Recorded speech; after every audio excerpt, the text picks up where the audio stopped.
And is man any the less destroying himself for all this boasted brain of his?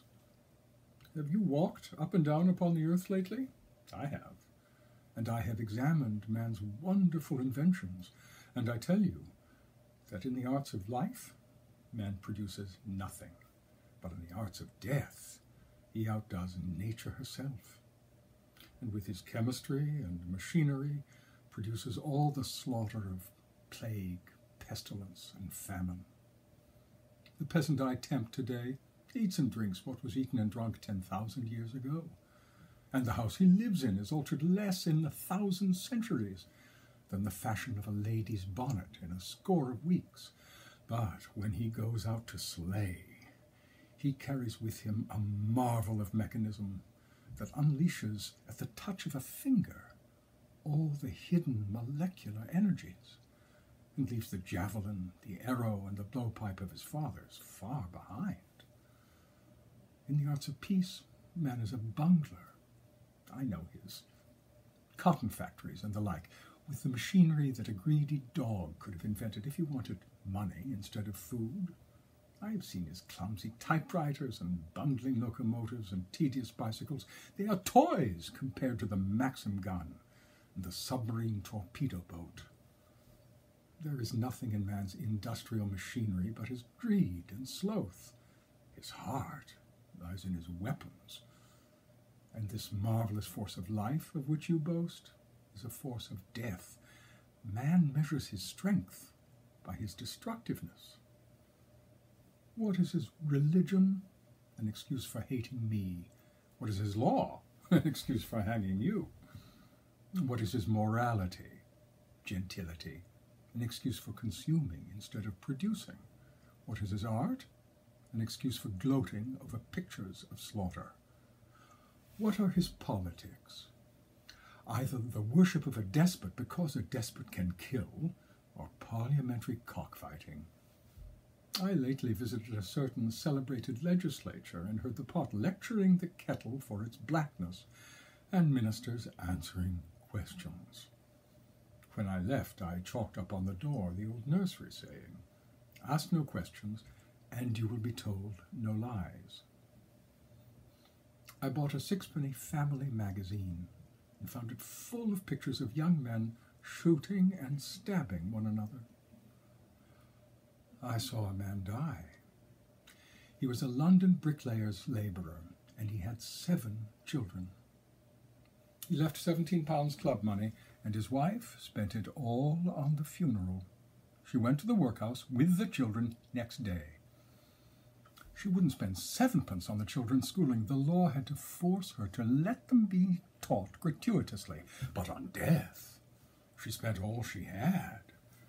Their imaginations kindle, their minds light up at the thought of death. These people, they love it.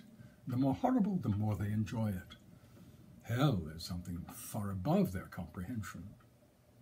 They derive their notion of it from 2 of the greatest fools that ever lived, an Italian and an Englishman. The Italian describes it as a place of mud, frost, filth, fire, and venomous serpents, all torture. When he's not telling lies about me, he's maundering on about some woman he saw once in the street. The Englishman describes me as being expelled from heaven with cannon and gunpowder. And to this day, every Briton believes that the whole of this silly story is in the Bible. What else he says I do not know, for it is in a long poem which neither I nor anyone else has ever managed to wade through. It is the same in everything. The highest form of literature is the tragedy, a play in which everybody's murdered at the end. In the old chronicles we read of earthquakes and pestilences, and read that this showed the magnificence and greatness of God and the littleness of man. Nowadays, the chronicles describe battles.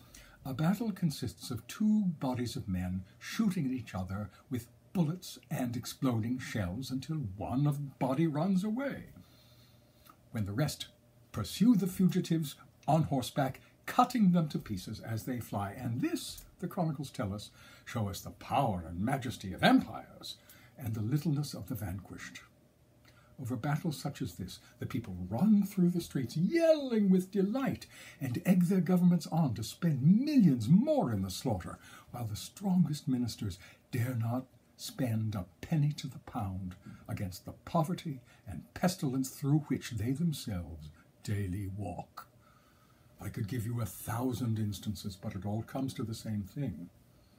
The power that governs the earth is not the power of life, but the power of death.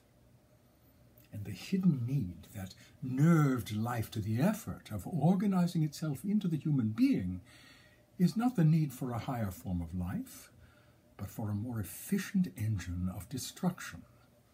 The famine, the plague, the earthquake, the tempest were too spasmodic in their effects. The tiger and the crocodile too easily satiated and not cruel enough.